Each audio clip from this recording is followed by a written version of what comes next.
اعوذ باللہ من الشیطان الرجیم بسم اللہ الرحمن الرحیم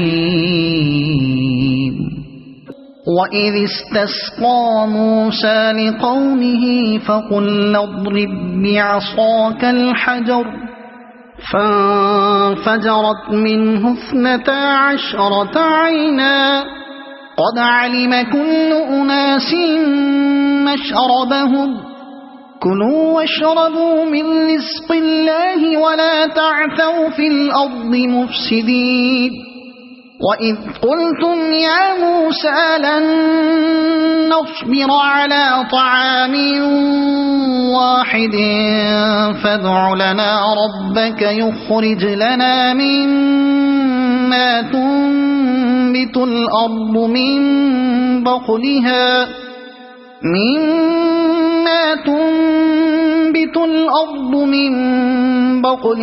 وَقِثَّائِهَا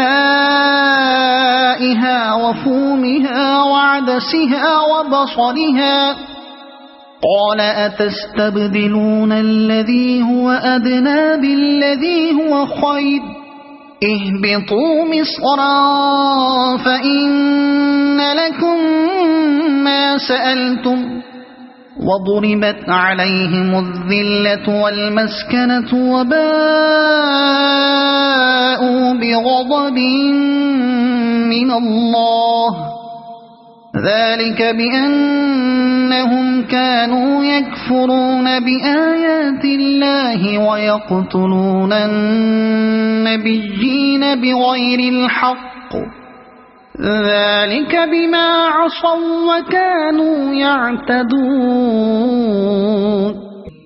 صدق اللہ العظیم۔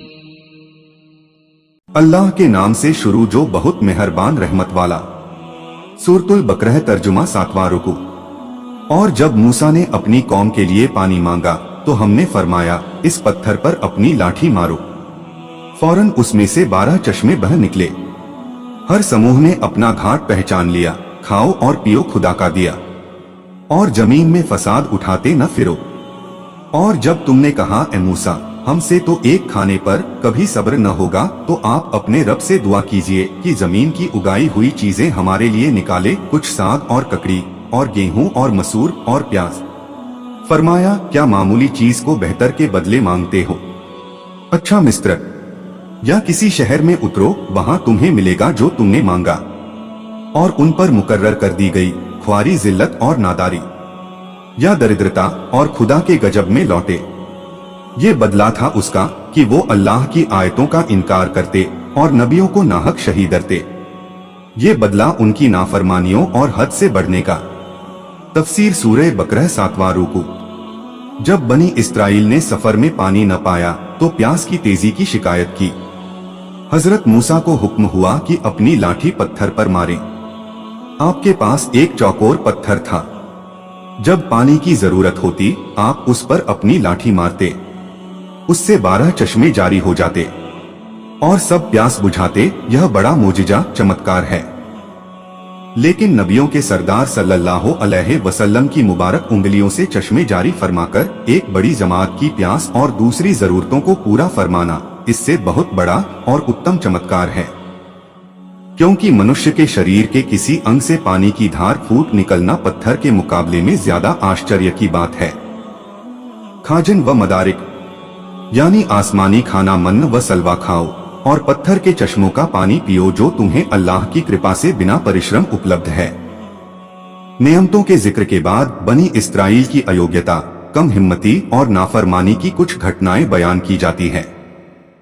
بنی اسرائیل کی یہ ادا بھی بہت بے ادبی کی تھی کہ بڑے درجے والے ایک نبی کو نام لے کر پکارا، یا نبی یا رسول اللہ یا اور آدر کا شبد نہ کہا۔ فتح العزیز۔ جب نبیوں کا خالی نام لینا بے ادبی ہے تو ان کو معمولی آدمی اور ایلچی کہنا کس طرح گستاخی نہ ہوگا؟ نبیوں کے ذکر میں ذرا سی بھی بے ادبی ناجائز ہے۔ ایک کھانے سے ایک قسم کا کھانا مراد ہے۔ جب وہ اس پر بھی نہ مانے تو حضرت موسیٰ علیہ السلام نے اللہ کی بارگاہ میں دعا کی۔ حکم ہوا اہبتو اترو،